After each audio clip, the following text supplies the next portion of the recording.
এবং সেখানকার আসলে 7 দিন রিমান্ড, 20 দিন জেল 20 দিন। জেল 20 দিন। এই 20 দিনে জীবনে কি কি ঘটেছে? অনেক কিছু বলা যাবে না।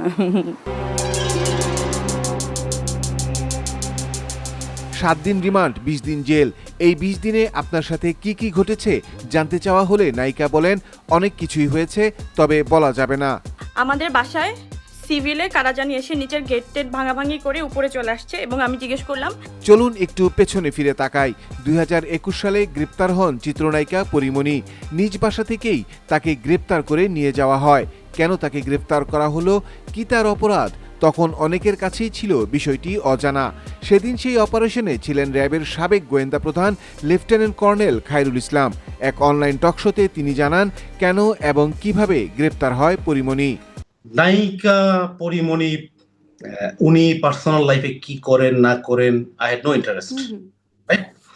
উনি মদ খান কি খান না, কি করেন, বাসায় কি আছে না আছে, আই ডিডন্ট কেয়ার, আমার জানার দরকার ছিল না।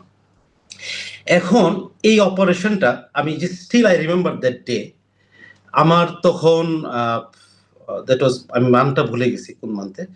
তো পরীমনির অপারেশনের যাওয়ার সময় আমি I was returning to home.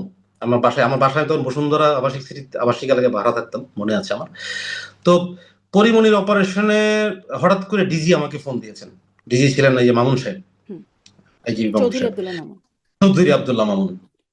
উনি আমাকে ফোন দিয়ে বললেন যে পরীমনিকে ধরার একটা ইনস্ট্রাকশন আসছে আমার কাছে, আপনারা এটা এক্সিকিউট করেন। তো আমি বললাম, স্যার পরীমনিকে কেন ধরতে হবে? পরীমনিকে কেন ধরতে হবে বলছে, এটা ওনার নামে অনেক রকম কমপ্লেইন আছে, উনি ব্ল্যাকমেল করেন, এটা করেন সেটা করেন। তাই বললাম, স্যার তার অপরাধটা কি, অপরাধে তাকে ধরা হবে আসলে কোন স্পেসিফিক কেস? বলছে হয়তো কেস টেস করবে এরকম কিছু একটা। তাই বলছে, sir I am heading towards home, আজকে বা কালকে এরকম কোন টাইম ফ্রেম আছে? বলছে as soon as possible. Meanwhile IGP DG RAB ADG operations কেও ইনস্ট্রাকশনটা দিয়েছেন। আমি যখন চলে আসছি এডিজি অপারেশনস একটা টিম মুভ করে দিয়েছেন।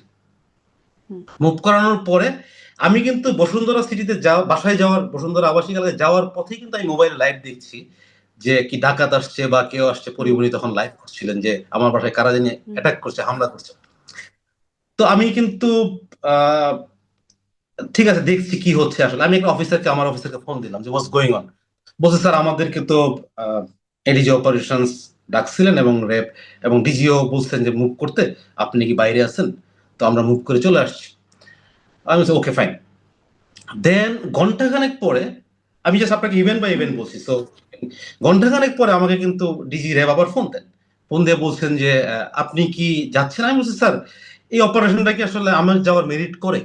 ডিরেক্টর ইন্টেলিজেন্স এই অপারেশনে যাওয়াটা কি আসলে মানে কি operation? I am not sure about that, I said that categorically. তো বলছে এটা এখানে অনেক মানুষ, অনেক সাংবাদিক, অনেক অনেক কিছু হয়ে গেছে ওখানে, এখানে অনেক বড় রকম ঝামেলা হইতে পারে, আপনি না গেলে ইউ শুড গো। তো মিনহাল আমাকে এই যে অপারেশন ফোন দিয়েছেন, আমি ওকে, যেহেতু আদিষ্ট হয়েছি, আই হ্যাড টু গো। আমি গিয়েছি। যাওয়ার পরে দেখলাম ওখানে তো একটা বাজার অবস্থা, সাংবাদিক কয়েক হান্ড্রেডস অফ সাংবাদিক, সে আমাকে অনেকে দেখতেছেন, ভাই আসছেনি। তাই এন্টার পরীমনিকে নিয়ে আসা হলো। পরীমনি অনেক কষ্টের বিনিময়ে ওখান থেকে মানুষজনকে সরায় নিয়ে আসতে আসতে হিউজ করতে হলো। তার বাসায় অনেক যে কি বলে এটাকে, এই তার একটা স্ট্যান্ড ছিল, ওখানে কিছু খালি মদের বোতল ছিল, অনেক কিছু বলা হচ্ছে যে। তো আমি ওখান থেকে কিন্তু ডিজি র্যাবকে ফোন দিয়েছি, আবার ফোন দিয়ে আমি বলেছি, স্যার যারা মামলা করবেন বলছেন, ব্ল্যাকমেল করেছে, ব্ল্যাকমেল হয়েছে, যারা আপনি কি বলেছিলেন, ওরা কি মামলা করবে ওনার বিরুদ্ধে? আদারওয়াইজ তার বিরুদ্ধে অভিযোগ কি? তো বলছে অভিযোগ তো উনি তো মদ খান বাসায়, উনি তো বাসায় মদ টদ খান। মদ তো স্যার খাওয়ার লাইসেন্স অনেকের থাকে, সার্টিফিকেট থাকে, ফুটবে। তো যাই হোক, ওনার র্যাবের ডিজি যেহেতু আদেশ করেছেন, এডিজি বলেছেন, ওনারা বলেছেন, আমি পরীমনিকে নিয়ে র্যাবেট করে চলে আসলাম।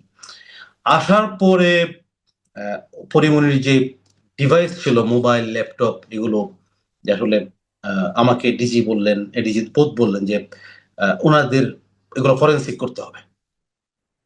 তো ফরেনসিক করতে হবে, ফরেনসিক ইয়ার কি বলে এটা আপনাকে, র্যাবের ইন্টেলিজেন্স উইং একটা ফরেনসিক ল্যাব আছে, ফরেনসিক করা যায়। আবার ফরেনসিকের জন্য পুলিশ আছে, সিটিসিতে আছে, এনটিএমসি সব জায়গায় ফরেনসিকের সিস্টেম আছে। তো মিড নাইটে এট অ্যারাউন্ড 12-12:30 আমি I left that RAB headquarter. আসার পরে রাতের বেলা আমাকে 3টার দিকে অফিসার ফোন দিয়েছে যে স্যার এই আমরা তো আসলে ওনার ডিভাইসগুলো ফরেনসিক করেছি, ওরকম স্পেসিফিক কিছু পাইনি যে আসলে কি ইয়েটে। তো আমাকে মিনহোয়াইল ইয়ে থেকে অফিসার আসলো, এনটিএমসি থেকে অফিসার আসলো, তারপরে অন্য আই রিমেম্বার মেবি ডিজিএফ না, আই ক্যান, মানে দু একটা সংস্থা থেকে আবার অফিসার আসলো ওখানে এসে, what is the outcome of forensic device this, এটার ব্যাপারে আসলে সবাই ইন্টারেস্টেড ছিল। I still this a mystery যে সবাই পরিমনির কানেকশন ফরেনসিক এর ডিভাইসের মাধ্যমে কি ছিল, I don't know that. So আমি শুধু ডিজিকে রাতের বেলায় ভোর রাতে আই রিমেম্বার আমি বললাম যে স্যার যদি ফরেনসিকের আউটকাম পেতে হয়, নিতে হয়, সো এটা র্যাব শুড ডিসক্লোজ টু,